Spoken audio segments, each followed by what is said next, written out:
Давление узенчавали казар.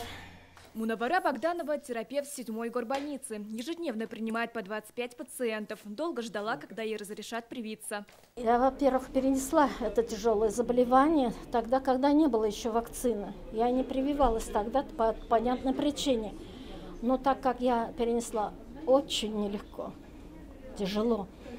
Я, как только у меня антитела пошли на спад, я пошла, привилась. Гульнур Потапова не понаслышке знает, что такое заболеть коронавирусом. Решение привиться осознанное. Я защищаю себя, своих близких, родных, и поэтому я делаю прививку. Я все столько увидел и насмотрелся, что вопрос не стоял, прививаться или не прививаться. Врачи 7-й горбольницы в борьбу с ковидом вступили одними из первых. Здесь был открыт госпиталь на 200 мест. Только в прошлом году от коронавируса там вылечили 8500 человек. Работая в красной зоне, мы повидали многое. И летальные исходы смерти, и тяжелое состояние пациентов, и как они страдают.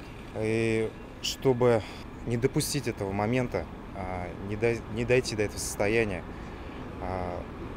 обезопасить своих близких, принял решение привиться. Но я знаю, что дома меня ждут мои близкие, мои родные. И я думаю, что они хотят, чтобы мы все были живы, здоровы.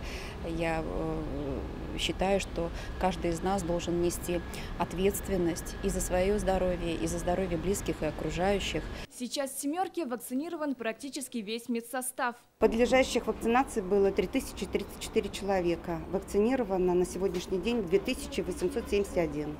Это 95% от работающих. Сейчас в республике уже больше полумиллиона вакцинированных. Для формирования коллективного иммунитета необходима вакцинация 60% татарстанцев старше 18 лет.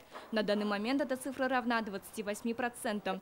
Сирина Цахапова, Адель Миндубаев, ТНВ, Казань. Закажи рекламу на ТНВ. Телефон в Казани 5 705 100.